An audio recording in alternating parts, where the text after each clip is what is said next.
Good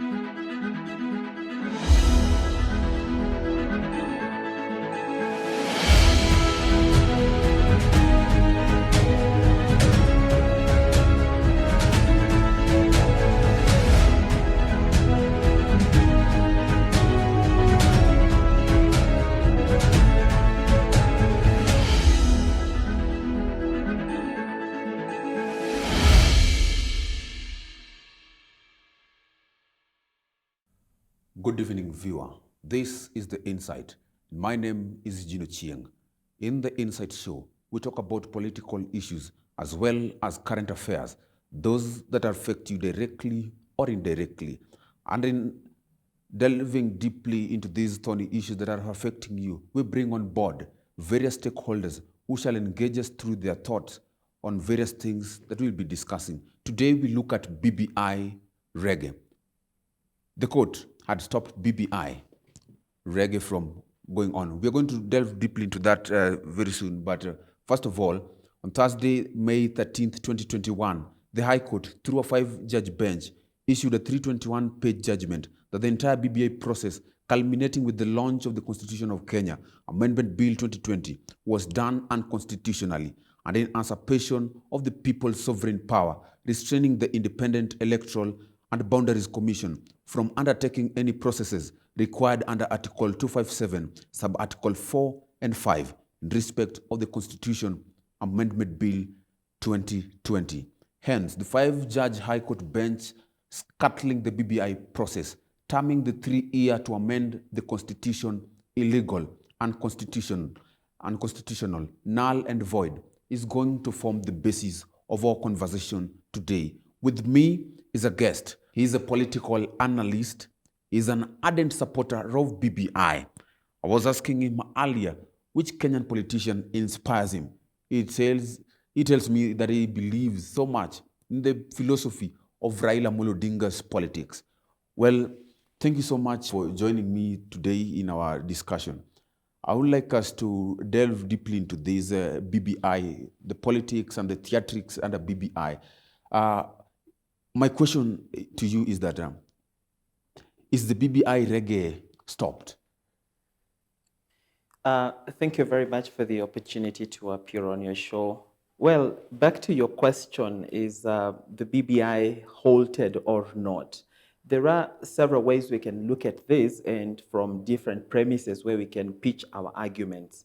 From where I sit, I totally believe that the momentum for reggae was in fact revitalized or renewed, if you may like, because if you look at every political process, when it has a counter reaction, it sort of emboldens the drive of those who are pushing such a particular agenda. So at this point, it has the court ruling of 13th May has provided a moment of reflecting on the steps that the promoters of the BBI amendments had taken, and to just reevaluate the position and figure out what next. So again, we can also look at the ruling in terms of its merit and what it addresses, or what kind of philosophy informed the whole ruling. Mm-hmm. Is it a ruling that can stand if it gets to the next court in the hierarchy of the judicial system in terms of an appeal? Mm-hmm. So that is the most fundamental bit we should actually be focusing on and asking ourselves, does this ruling stand? Okay, Mr. Lenga actually was going through some of your tweets, and I saw one tweet which I'd like us perhaps to discuss at this time. Well, that was on May 15th, and you tweeted a quote, and you tweeted, and I quote, "The court is not the custodian of the Constitution, but an interpreter of the Constitution." Was this in any way relating to the judgment by the judges at the High Court?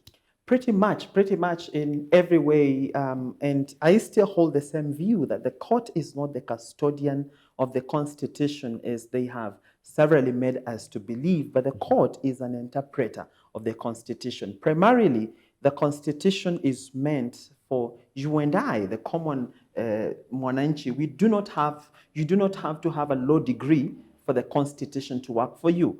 A constitution must be a document that is readily acceptable by all. It's easy to understand. It speaks for itself. So then, when we reach a point where we do not agree with the constitution, or we do not understand what a particular act or article of that constitution meant, that's when we move to the court for interpretation of the same. So we cannot leave our constitution into the hands of the judiciary, so that anytime we want to do anything, anytime we contemplate any change that drives us back to the constitution, then it is the judiciary that is supposed to tell us whether or not we can be able to proceed. That then snatches the ownership of the constitution from the common person and places it into the hands of the judiciary. But in the preamble of the constitution, it's very clear that the constitution is for the Republic of Kenya, for the people of Kenya. And if you look at the order of precedence in the constitution, the people are on top of the constitution, and then the constitution comes second. But if we try to turn it the other way around, then it means that now the constitution is more supreme than the citizen of this country. But what do we mean when we say all sovereign power belongs to the people? It means the people have been elevated above the constitution. So when we place these constitutions in the hands of the judiciary, then do we still remain sovereign? So actually, that's a point where the judiciary indirectly usurps the power of the citizen. So what could have triggered you to make such a statement? What did the judiciary do wrong with their judgment? It is a statement of fact. And if it is a statement of fact, then it requires no trigger. However, if we contextualize it to the judgment of the High Court on the matter that was submitted before them, and therefore they were invited to rule on a barrage of petitions, then we will say, if you listen to that that judgment in its tenor, in its tone, and in its voice, it pointed to this amorphous power that the judiciary has in terms of determining what we can do with the constitution. I did not vote in 2010 for a constitution that I have no power over. A constitution that for I to do anything with it, then I have to seek the permission of the judiciary. The judiciary introduced a number of issues that remained as thrown around statements that we do not really understand what they mean. For instance, when the judiciary talked about, when the ruling talked about the doctrine of basic structure, did they go ahead to tell us exactly this is the basic structure? They did not. They did not tell us what the basic structure is. When they talked about eternity clauses in the Constitution, what are those eternity clauses in the Constitution that cannot be changed by the hands of man? If this Constitution was drawn by humans, then it can also be changed by humans when we find that it's not working in certain aspects of our life. Because law does not exist in a vacuum. Law exists in a community. So what are these eternity clauses that we have in the Constitution that cannot be changed by us? Those are the clauses that the ruling did not specify. The ruling did not specify those clauses. And it did not specify the basic structure. What is the basic structure? They only just mentioned the basic structure. We do not understand it. And there was so many flaws in the same ruling. For example, when the judiciary rules, or that particular 5-judge bench rules that IEBC was supposed to verify signatures of the people who appended their signatures on the BBI report. Yes. Is that actually possible? It's not possible because, number one, this country does not have a signature bank. We do not have a database for signatures, where if you signed here, then we can cross-check with that signature that is in the national database for signatures, and we say, well, this is Eugyne or this is not. Yes. If you go to your bank today and you wanted to make a certain change in the bank asks you to sign a sample of your signature. Then they cross-check with what they have in their bank records when you signed up for their account. If the two signatures match, then they verify you're the right person. The bank does that because they have stored a database for your signatures. IEBC only has your voter registration details. And if you look at the Constitution, Article 257 sub Article 4, it says, and the IEBC shall verify that the signatures, the million signatures belong to registered voters. That is the extent and the scope of IEBC as far as the term verification is concerned. But when we invite IEBC to come and verify signatures, upon what are we verifying? Because for you to verify something, you have one subset of facts, and then you have another. Then you're cross-checking to see the resemblance or the disparities between the two entities. Okay. We do not have a signature bank. How does IEBC verify? Okay, still to the eternity clauses that you had mentioned actually earlier. Well, I'm trying to look at this, and it's like you're disputing the fact that the judges said that there are certain clauses that cannot be changed in the Constitution, right? Yes. So, like, we look at our Constitution since the 1963, we look at it progressively. For example, in 1963, we had a Constitution. Later on, by 1969, a lot of things had already been amended. And I believe that is why in 2010, we had these eternity clauses. What do you think? If you refer to Article 255 of the Constitution, the Constitution on the structure of the Constitution, the Constitution spells out the fact that you can make amendments to the Constitution using two routes. One is the parliamentary route, and two is the public route. But then this Constitution also lists a number of things that you cannot be able to change on your own unless you invoke the people, and the people say, well, this is what we want to change. Such issues are like the term of a president. Such issues are like the structure and the functionality of the parliament. Such structures are like the territory of Kenya. Such structures are like the Bill of Rights, and such structures are like even the Constitution itself and the sovereignty of the people. If you're supposed to change any of these things, then you're supposed to invoke the people, and the people tell you this is our feeling about it. But nowhere in this Constitution does the Constitution itself say that here you can never change. It says you can change almost everything actually. And when you change everything, then you have to know which ones can be changed, maybe through policy change, through acts of parliament, and which ones can go to the referendum so that the people vote on that particular change you want to make. But most fundamental to discuss is, if we say that our Constitution has eternity clauses, what if, I pose this question, what if we reach a point, maybe in the year 3030, and we feel this Constitution is not working for us, and we need to overhaul it completely? So do we overhaul the other things and leave the eternity clauses that the judge, the 5-judge bench envisages as those you cannot touch? Okay. Of course, if we don't need this Constitution and there's a consensus across the whole country, we will overhaul it like we did in 2010. Yeah. So, like, we have seen the major BBI promoters. We have seen where, like, Dennis Junet Mohammed, they have expressed their dissatisfaction by the judgment of the 5-bench High Court judges. According to you, what are these fundamental constitutional questions that the judges have not addressed and require addressed by the appellate levels, at the appellate levels? Most fundamental in the Court of Appeal will be the distinction or the explanation or the constitutional interpretation of who is a citizen. Okay.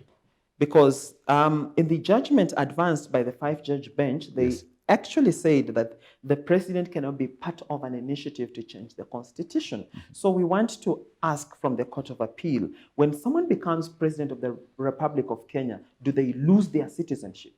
Because presidency is an office, but primarily you are a Kenyan citizen. Even when we go to the Constitution and we're looking at the qualifications of one to be president, number one is must be a citizen of the Republic of Kenya. So if I am coming to the office of the presidency under my title, the inherent title that cannot be taken away by any circumstance of being the citizen of Kenya, then it gives me all the rights that comes with being a citizen. And all those rights include even having a say on the constitution amendments, on the structure of government, on the socio-economic issues of this country. It gives me all that entitlement without any hindrances. So will we then be speaking to the premise that now it's even scaring for one to become president because you might lose your citizenship for the 10 years you're president or the 5 years you're president? That is an issue that the Court of Appeal needs to pronounce itself on. When, at what point does the president stop or cease being a citizen of Kenya? Okay. Number two, the Court of Appeal should distinguish and demystify at what point, does the amendment to the Constitution begin?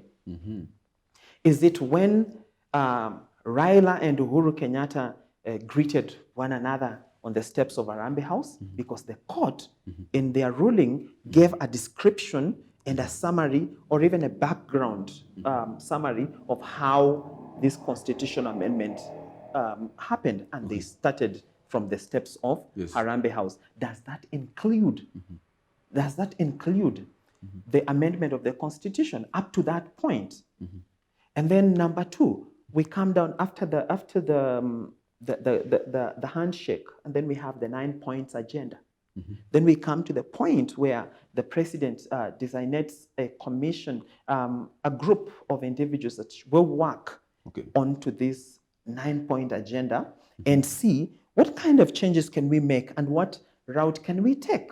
Then these guys go and implement, and the task force, they do their report and they bring forth. And in their report, they say, we have these elements. Number one, we have issues that can be sorted out through policy change. We have issues that can be sorted out through legislation in parliament. And then we have issues that these ones must go back to the people for the people to decide.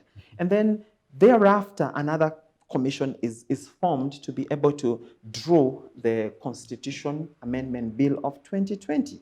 And then after that is done, then that is given, the report is sent back, and then promoters are identified as Junet Mohammed and Waweru as the promoters of that Constitution Amendment Bill. And then the Constitution Amendment Bill starts taking all the legal steps as envisaged in Article 257 of the Constitution. So in my thinking, or from where I sit, the Constitution Amendment process began from the time the bill was drafted.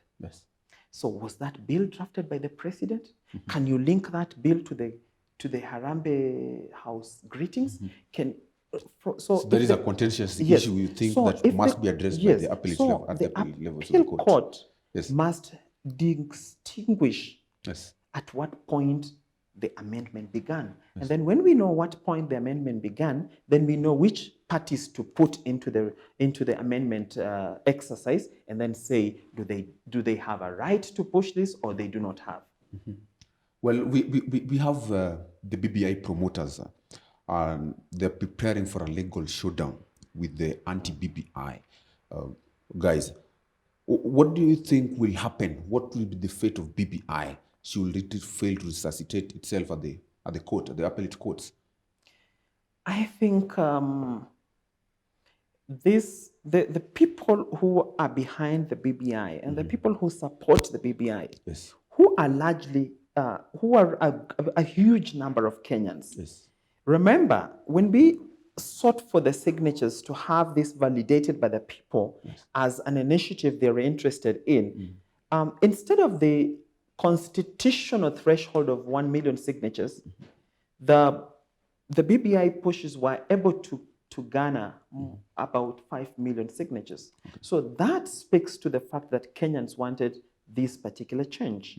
And then number two, if you are pushing any initiative, and especially in a country like Kenya, where everything becomes contentious at any point.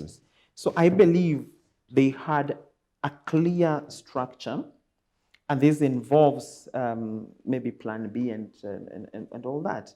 But I want to strongly believe that the Court of Appeal is going to give such a genuine and patriotic interpretation of facts, because if you look at the ruling by the High Court, I do not disparage the judges and I do not vilify them for delivering such work. Yes. But I felt that the judgment had a lot of emotions in it. Okay. And then how can we be able to separate emotions from issues that affect the country? Because it's a reality that we have an issue in this country. We have an issue that when it comes to elections, we have divisive elections. Yes. We fight after elections. We lose a lot of money during and after elections. And we have dominance of certain communities onto seats of power. We have the stronghold on power by various entities. And for us to be a country of equity and a country of inclusivity, we need to address these issues. And therefore, there must be a framework within which we can be able to address these issues. And if there is a framework, then there must be people who invoke that conversation to start. Today, you and I cannot sit down and draft a bill and say, we, the people, we have drafted this bill. We are taking it to the county assembly to call for these amendments. If you look at the ruling that the High Court delivered, if you try to focus on the threshold they have put upon someone who wants to make amendments to the Constitution, tell me if a common citizen is going to make that. They're saying you must print the bill in both English and Swahili and give it to all the people in Kenya so that they can read and say, well, we want to change or we do not want to change. Okay. You're supposed to do civic education. Yes. You're supposed to do signature collection. Okay. Tell me, which citizen is that is going to afford to do that? Actually, how many billions are you going to require? We have been making noise and saying that... so according to it, it's unrealistic. It's unrealistic. And that's why I said earlier on in the conversation that law does not work in a vacuum. We have to contextualize these issues. We have to apply law within the precincts of our unique situations as a country. If we say this, if we say Wanjiku, who is that Wanjiku? Who is that Wanjiku that is going to print BBI into copies in English and Swahili that will be able to reach everyone in this country, a country of about 50 million? In other words, we are saying, you will never change this document. You are stuck with it. So my question was, should they, they're preparing for the legal team to go and fight the judges in court, the judgment from the High Court? What do you think if it fails? Is there any other means which they can use to resuscitate the BBI Reggae? Maybe another way to use to amend the Constitution? When you ask that question, the question that comes into my mind is, did the judges make the ruling in the interest of Kenyans?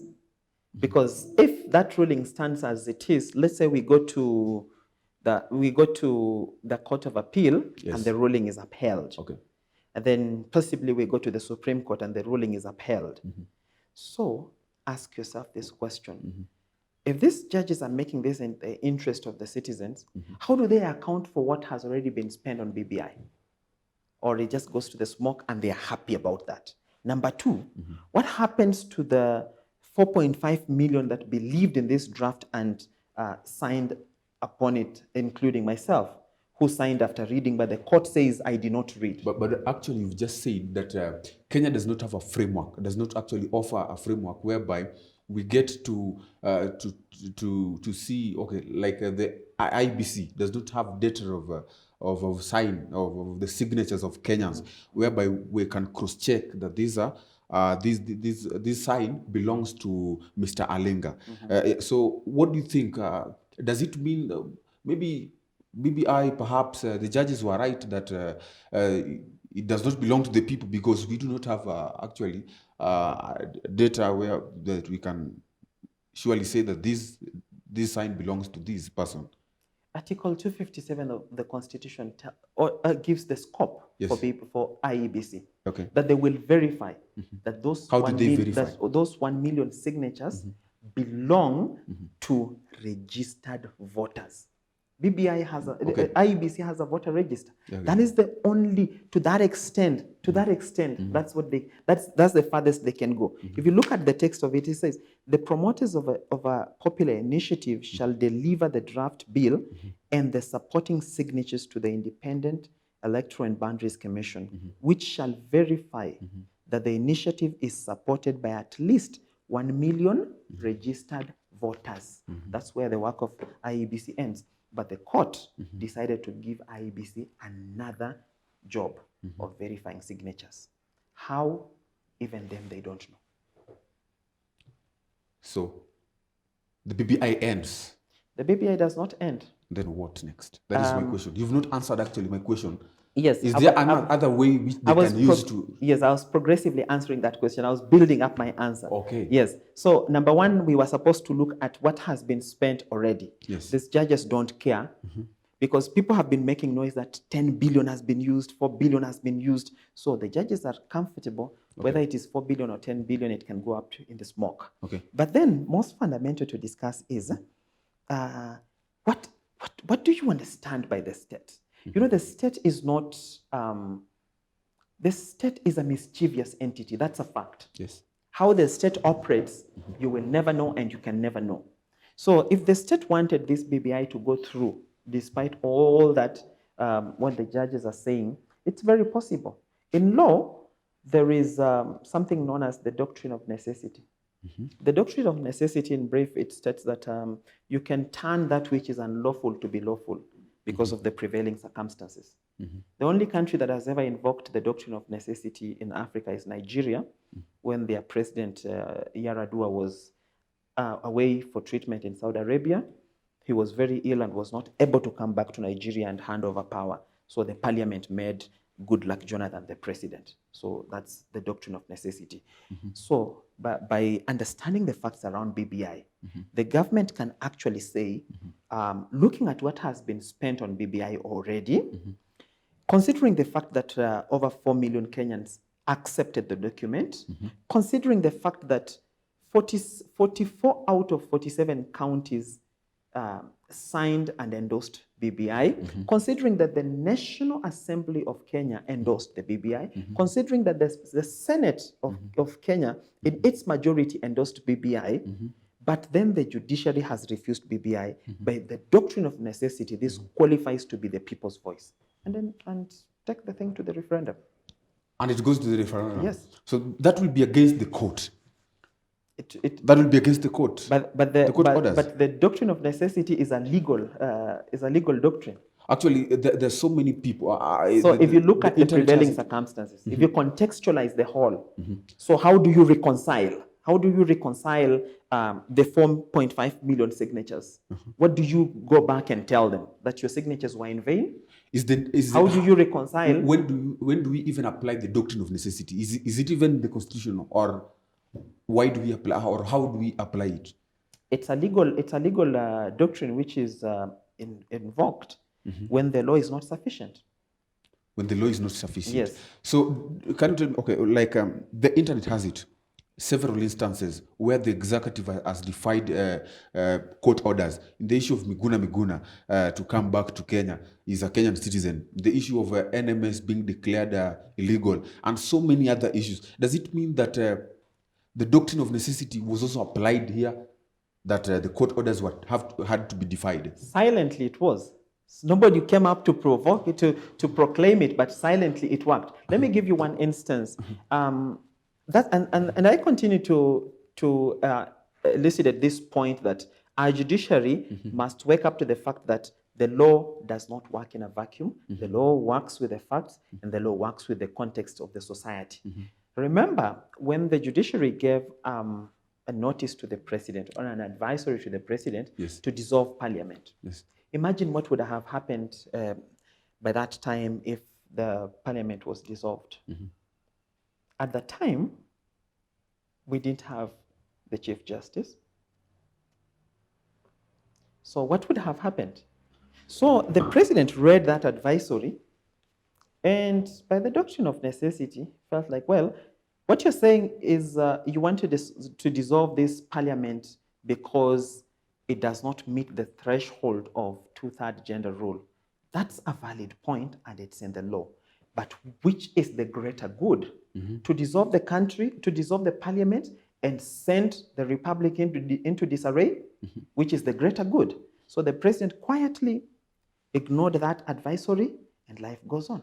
Don't you think that if the executive continue defying court orders and doing things against it, invoking the doctrine of necessity, don't you think that Kenya will now no longer have the importance even of having the judiciary in the first place? Because whatever they say or whatever whatever judgment they make will always be defied. I appreciate that question, and I will answer it to this extent. We know that out of learning in class, we know that the government has three arms. We have the judiciary, the legislature, and the executive. Which are independent. Yes, that is what we know from the books when we study in school. But my mother at home knows that kuna serikali, you know. How she doesn't know whether there's a judiciary and these and how they are working and how independent they are. So what we should focus on in the three arms of government is how to deliver the best to the republic. Okay. And negotiation has a big place it plays in running of a country. But our situation is where we want to, every arm of government wants to stand on its own and look mighty and powerful and put down the others. Let's say, for instance, the issue that we had with the 41 judges that the president refused to approve their appointment into the Court of Appeal. Okay. So what if, I'm just trying to think on my own, what if the judiciary at the time, let's say the Chief Justice Emeritus, David Maraga, away from what we, the normal citizens, can see, if he just drove to State House and he told President, let's talk about these 41 judges. Mr. President, what issue do you have particularly with these guys? Which ones specifically have you got it? Because the President hinted that he had intel on their conduct from the investigative bodies. Okay. So share with me that. Who has the problem? Where is the problem? Let's look at it both. Mr. President, what do you want? We have 41 judges, maybe 5 have issues. So can we proceed with these 36 and we come back to these issues, or we find how we can redo the interviews or give them, we give them a chance to respond to these allegations and we square this issue without even Kenyans knowing that the president has refused to do this. But then the grandstanding, how does it help us? The three arms of government should reach a point where they can both work together freely. I expect Speaker J.B. Muturi can easily go to Chief Justice, then now Chief Justice Martha Koome. If there's an issue, they talk about that. If there's an issue where maybe the judiciary is conflicting with the National Assembly and they want to find some middle ground, they can actually sit over coffee and discuss these things. We don't always have to get what is happening in behind the curtains. Talking about that, do you think there's conflict right now between the judiciary and the government, the executive, I mean?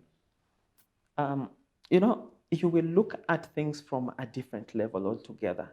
The issues that were with the judiciary and the executive were partly personalized issues that found themselves overflowing into the running of an independent institution such as the judiciary. If you look at the issue that the president took with the ruling of the Supreme Court in Raila 1 and Raila 2 of 2017, maybe that's where the bad blood between the judiciary and the executive began. But then, couldn't we mend the fences for the benefit of Kenyans? From where I sit, I am not, I am looking at things from a point of view of we can work together.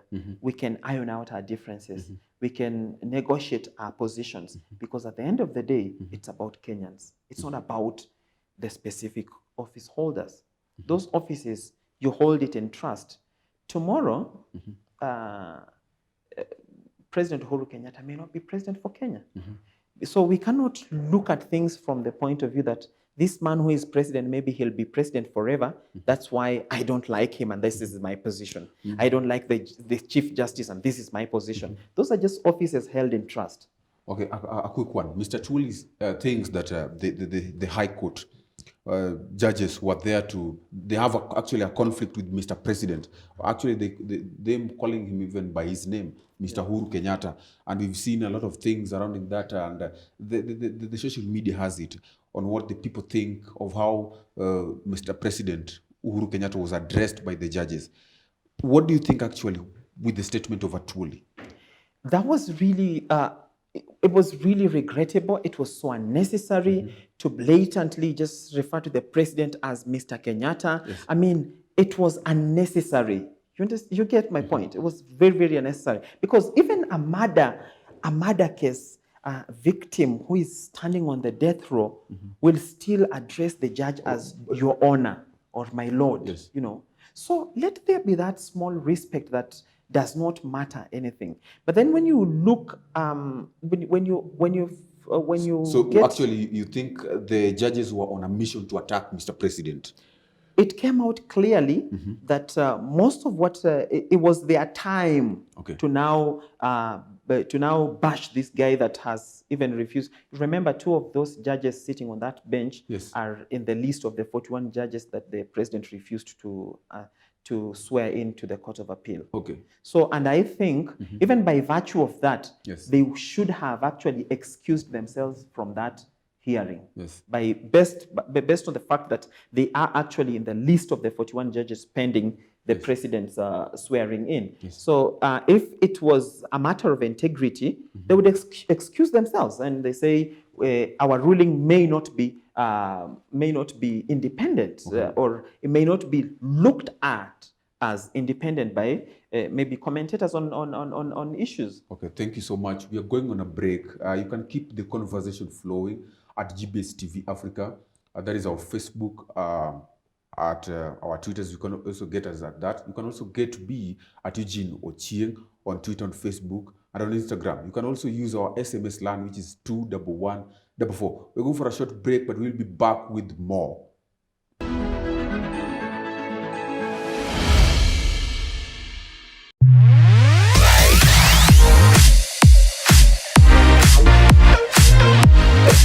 Hello, my name is David and welcome to Start Smart.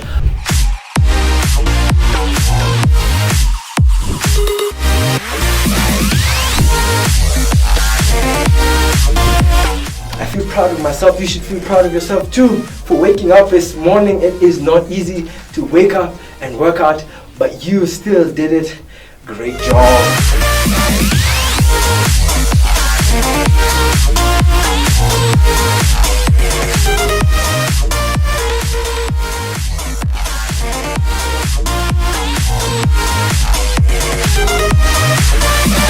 Thank you so much for joining me on Start Smart this morning for the workouts you have just done. I hope you have enjoyed yourself.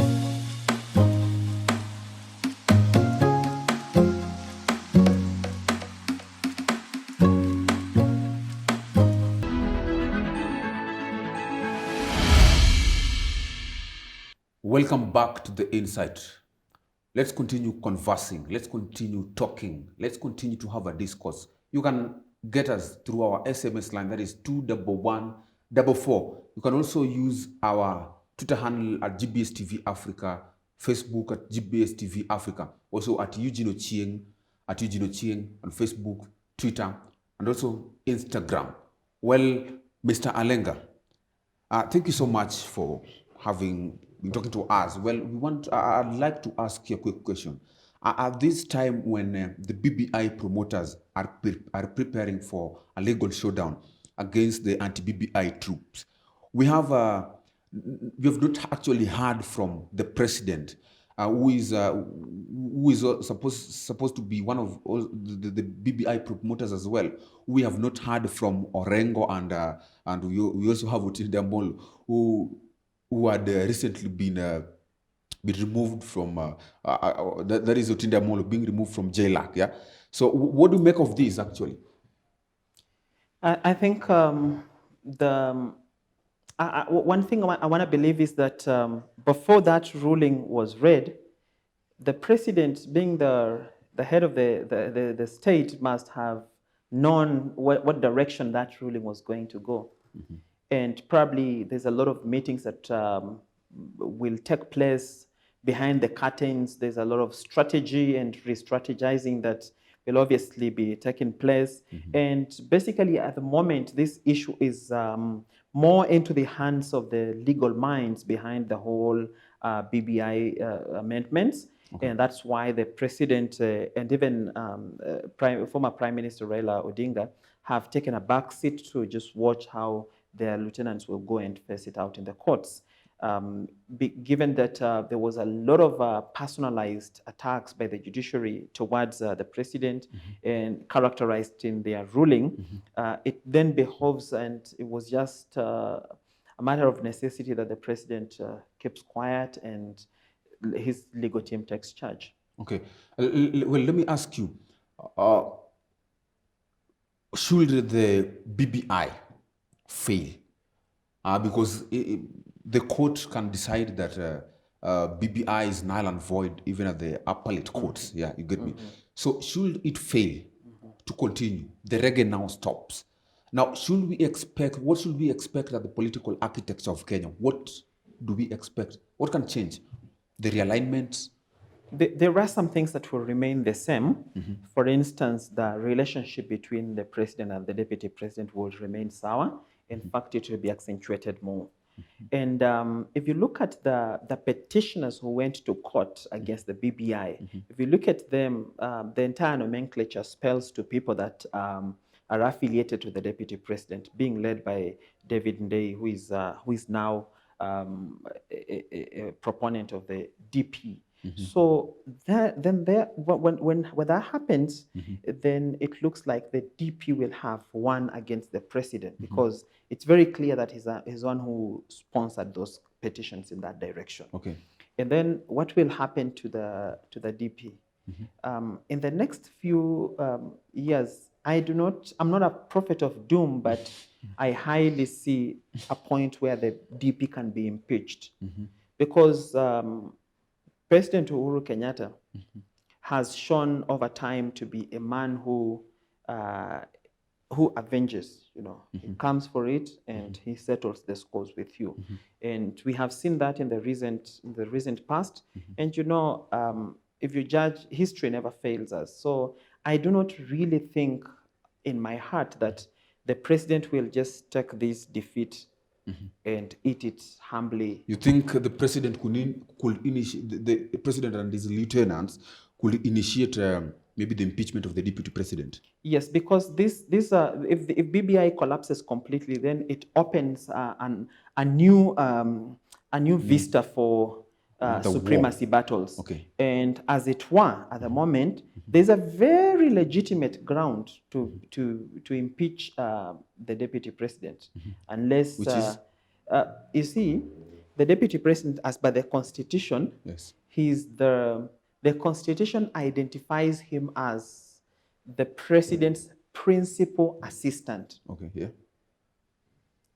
But you will remember, since 2018, around May, the deputy president has not held any state function, has not been mostly at his Harambe Annex office. But a number of times the deputy president has defended himself and said that it's because the president has not given him any duties and has not given him any chores. The president has got some other advisors who think that the deputy president should now be alienated from the group, from the executive itself, actually. That is rumors. You cannot be able to. But that is the deputy president speaking. Yes, he says that, but you cannot substantiate that before a court of law that I was stopped from working by this person. The Constitution, and you see, this is very. He needs to be. Does the Constitution give a clear work, or like a framework of what the deputy president's role is? No, it starts and stops there. He's the principal assistant to the president. It means that is his basic function, and this function is anchored in the Constitution. So an ordinary Kenyan can easily walk into the courts and say, and file a constitutional petition saying that the deputy president has reneged his responsibility as per the constitution and therefore has gone against the constitution. But again, he still draws salary from the government, from the taxpayers, and does not dispense his duties. But if the deputy president himself says that he's not being given work by the president, and then how can you say this is rumor? Because the constitution itself does not stipulate exactly what the deputy president should do. Yes, the constitution stipulates, it says he's the principal assistant. Yes. So if you're my principal assistant, I think you're the one who is supposed to look for me. I'm not supposed to look for you. Like I tell you, okay, it's you supposed to come in the morning and tell me, okay, what are we doing today? Okay. How am I moving today so that I can assign you your duties? But if you're having a meeting at Karen and meeting people that I completely do not know, and meeting people that you call hustlers to you, propagating your own agenda, which is away from what the state proclaims. So where do I even find you to assign you this duty? And then, so if the deputy president has that moment reaches where he's supposed to defend himself from reneging his duty, absconding duty, and also going against the constitution, it will be very difficult for him to establish that the president has refused to give him work, because there is no written document where the president told him, I have relieved you of your duties. But for over 2 years, yes, the deputy president has been moving and not doing anything, and still drawing a salary from the government, which is bad. Even according to the employment laws, it's supposed to be 90 days. If you don't show up at work for 90 days, you are deemed fired.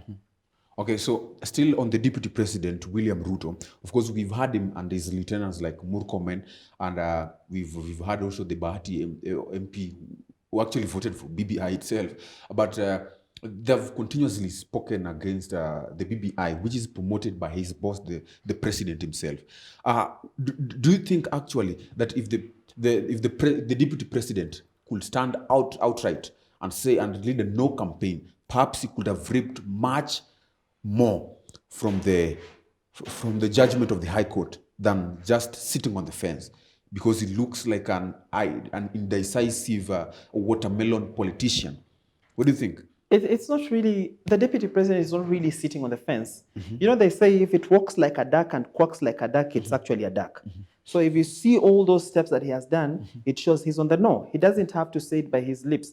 But again, to bring you to another thing that might lead to the impeachment of the deputy president is his membership in the Jubilee Party. Because, you know, if you go to the Elections Act, yes, the Elections Act amended in 2014 stipulates very clearly that, in 2012, sorry, yes, it stipulates very clearly that you can only be a member of one party. yes. But you But see, he's the a member of deputy, Jubilee. yes, the deputy is a president of, is a member of Jubilee Party, but advances the philosophy of UDA. I don't know, is a UDA party. But UDA is still part of Jubilee coalition, isn't it? No, there's no substantive. The Jubilee UDA was formerly PDR. They're still in the same coalition.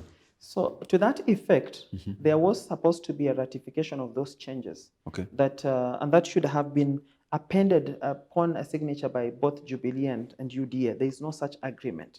So it's very on the principle that, and it's the law, it says you shall not advance the philosophy of more than two parties.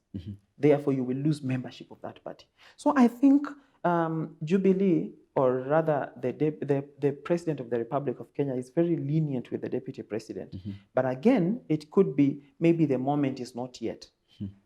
Recently, we've seen there was a by-election in Bonchari. We also saw an election in Juja constituency, Bonchari constituency, and of course, we also had the Ruri ward. We've seen Jubilee has been beaten mercilessly in Ruri and of course also in Juja by UDA. Of course, in Juja, Mr. George Kemburu garnering over 51% more votes than the Jubilee candidate. What do you make of this? Is this a sign of war itself, UDA and Jubilee? It's not really a sign of war, but it is a a realization or an indictment to Jubilee Party in terms of electoral integrity. Remember, during the 2017 elections, as well as the 2013 elections, there was massive rigging in favor of Jubilee government, and there was so many people who won Jubilee tickets through what Honorable Raila Odinga referred to as vifaranga vya computer. But then now this is the test for Jubilee to establish themselves as a party that is able to marshal support in the grassroots. And then when subjected to such a test, they have miserably failed. So what does it speak to the composure of Jubilee and even the legitimacy of the wins, the massive wins they had in 2017? Because then that deals a huge indictment to the electoral integrity within the party. But again, we can also look at it from this perspective.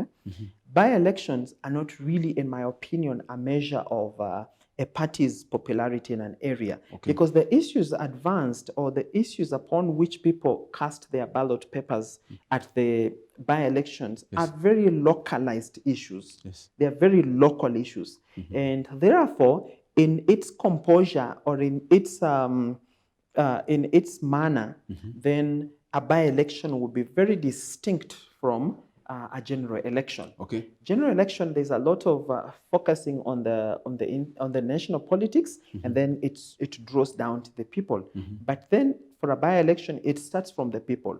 So you could be very popular in this area, and people don't even care what party you're vying on. Even if you come as independent, they'll say this is our guy, because it's just there, that local area. And then there's no influence of which party are you coming with? Is he aligned to the guy we also want to be president? So those other factors are shed off. So in that breath, it's usually very difficult to understand by-elections. So actually, according to you, what you've just told me is that you think that Juja, perhaps Jubilee still is it's still a Jubilee stronghold. It doesn't matter whether it was Kemburu who won or whoever won, Jubilee's, it's still a Jubilee stronghold. Do you think so? Yes, if you went to Juja... You're discounting the fact that UDA winning, it means that Deputy President has started gaining more grounds, political grounds in terms. In Juja, it's actually PEP that won, the People's Empowerment But Party. it's an ally of UDA. An ally of UDA, yeah. So if you went to Juja today and you stopped somebody randomly and you asked them, what do you think about Uhuru Kenyatta? What will they tell you? They still like him, right? Because he's the president. So they are still Jubilee, you know. But if it were a general election, then those questions of who is the presidential candidate would come in. And then I don't think a small party like PEP would even have a chance in that general election. But because it's a by-election where the issues are centralized to that and localized to that locality, then the prevailing emotions seem to form what the results look like. Wow. Okay. What are the possible political realignments? 2022, as we head towards 2022, should the BBI actually fail? We have seen coalitions being made. That is like we have the coalition by Gideon Moi. We have we have Mudavadi. We also have Tangula, and we also have Kalonzo. They have their own. They have their coalition. Ruto has of course been talking to several leaders from different places. What do you think about this? Should it fail? Because the BBI was going to provide positions for prime minister, presidency, opposition leader, and several other positions being created. What will happen?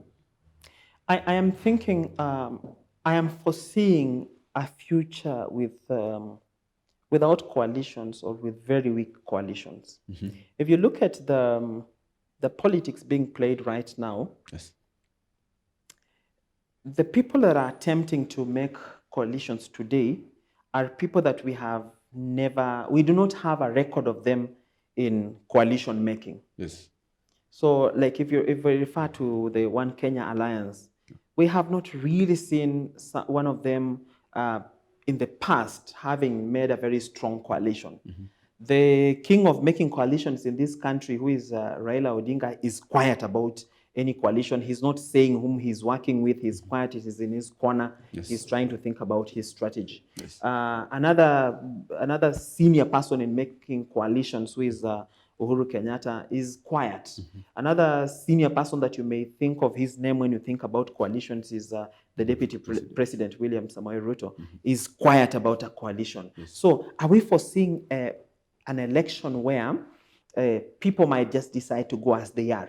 Like we find Raila's name on the ballot, Ruto's name on the ballot, Davadi's name on the ballot, then we decide with what we want to do. That is what I'm really seeing. But also most fundamental to discuss is over time in history of this country, we've seen the strongest coalitions have always been created like 3 months to the election, not this early. So we can actually just wait and see maybe when we go past this hurdle of BBI, because if BBI falls completely, or if it is resuscitated and goes to the next level, obviously it's going to change something in our political atmosphere. It's going to reshape the political diagram that was drawn before. So that is something that we need to watch and see how that goes. Who will be the biggest loser when BBI Reggae stops? The biggest losers. Wow, I didn't think you'll ask me this question, but because you have asked, let me tell you. Yes. Most people opposed BBI because when they were looking at it, they felt BBI is supposed to make Raila president. Yes. So because of their prejudices against Raila, they opposed BBI. But in reality, if you look at the BBI quite clearly, the person who stood to gain in the BBI is the president. The sitting president, President Uhuru Kenyatta. So who's the loser? So if BBI flops, then he loses. Why? The president. Yes, why? Why? The answer is, you see, President Uhuru Kenyatta represents the Gikuyu community in the power balances of this country. And he's going away, and the constitution bars him from ever coming back for any elective position unless he goes to the lower positions now, MP and senator, that is, or governor. That is where the constitution doesn't bar him. But for presidency, he cannot. For prime minister, he cannot, because first of all, he has to be MP for Gatondo, if the BBI goes through. Okay. So, so if you look at that, he's going to exit the political scene. And while he's going to exit the political scene, then you ask yourself, who is the next person in the Gikuyu community that could ever be at the top of the leadership again now? As it were, today you don't see anyone. So what President Uhuru Kenyatta wanted to do with this BBI, he wanted to secure the future of his community before he exits the scene. If you look at those... How was he going to secure it? Yes, if you look at those extra 70 constituencies that were going to be added if BBI goes through, most of them are falling in central Kenya. So, so by only that, it changes the political dynamics of this country, because in the parliament, central Kenya will have the majority MPs. Just in the house, like not even by party, but by region, they will already be the majority in parliament. When they are the majority in parliament, if you're the president, you're at their mercy. If they have a bill that accrues certain benefits for Central Kenya, it will go through because they have the majority. They will do their Central Kenya caucus and vote in one direction. If they are supposed to frustrate you as the president, maybe you're turning against their expectations and they want to frustrate you, they have the numbers to do so. If they have to change the law, maybe to favor them in a way, they have the numbers to do so. So that is what the president wanted to do. If you look at the appointments, if you read the Gazette notices, you see most of the appointments. You know? So the president wanted to leave a country where, even if he's not in power, even if a Gikuyu person is not at the top of the power, but they still dictate how this country goes. So that is the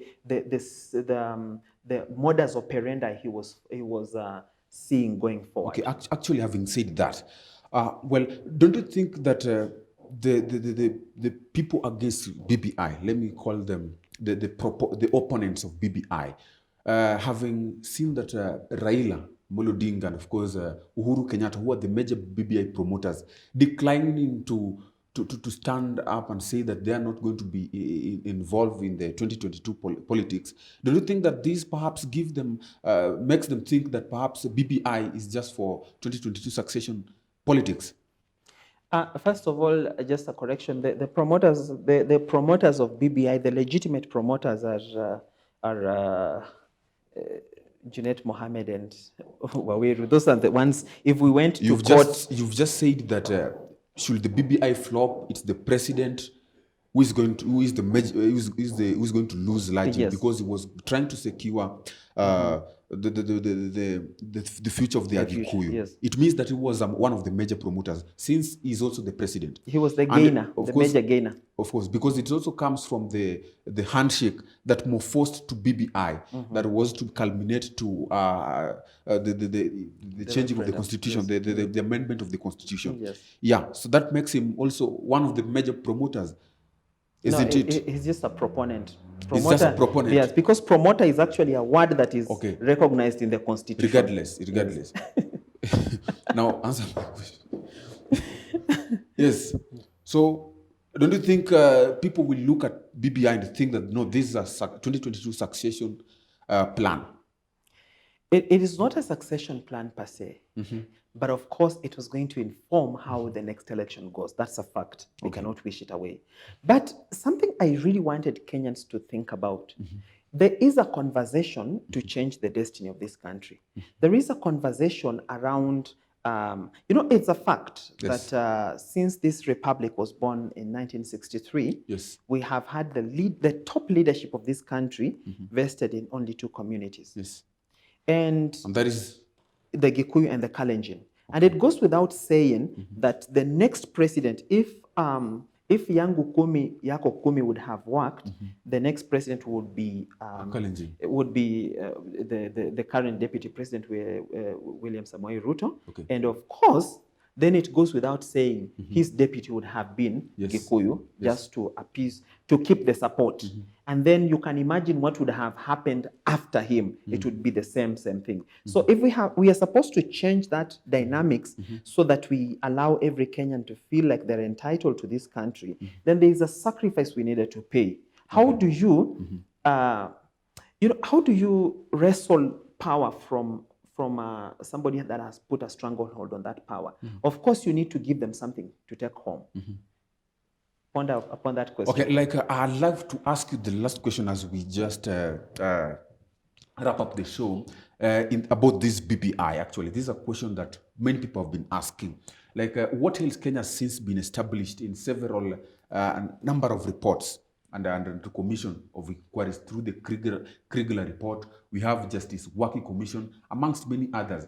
And all this try to find solutions for the post-election violence that has always made our leaders has always been forced to handshakes. We saw 2007, we saw at the Ramba House, President Kibaki and the opposition leader, and then Raila shook hands. It also happened 10 years later in 2018 March. They also shook hands. So what do you think that BBI is actually going to do differently? Because actually the elephant in the house is the electoral credibility. That is that the Kenyans have always questioned whether the elections are actually going to be credible enough. What is it in BBI that is going to ensure that the elections are going to be free, fair, and credible, to ensure that we do not have a handshake in 2022 and of course the subsequent election years? If you look at the reports that we have, they are very fantastic reports. But then you will ask yourself, to whose desk are these reports? Yes.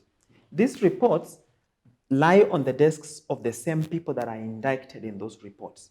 So do you expect them to work and implement those reports? Never. We are supposed to, if we want those reports to be implemented, we need to have a change of guard. But the way our politics has been arranged, that you almost know who is going to be the next president, then that they ensure there is a defense mechanism for everyone. Yes. So you go there, you'll cover my back. I go there, I'll cover your back, and that goes on and on. So we will continue having these reports unless we do a dynamic and a systemic change that will, for once, unsettle the top leadership.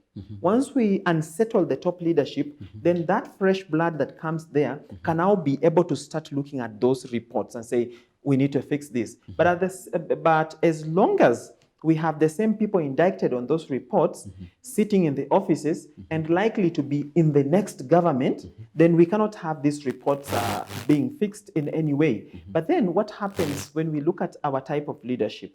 Our type of leadership is one that is arranged. And when we operate in such a sphere, then it's very difficult to do any possible changes. We just end up with what I would say square pegs in round holes. Thank you so much, gentlemen. That is Mr. Tosserent Alenga. I hope I've just pronounced the name so well. Thank you so much, viewer, for joining me at home. This is The Insight.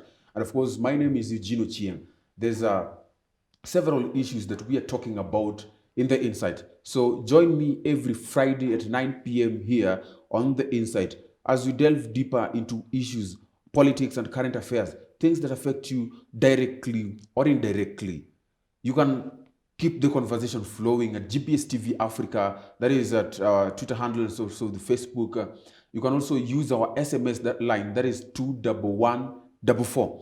You can also get me at Eugyne Ochieng, on Facebook, on Twitter, and on Instagram. It has been a nice conversation here, looking at BBI, the theatrics and the politics after, of course, 2022. I'll call you next time, Mr. Alenga. We're going to talk about politics and other issues. But tonight, the show is over. So have a good night. Asante.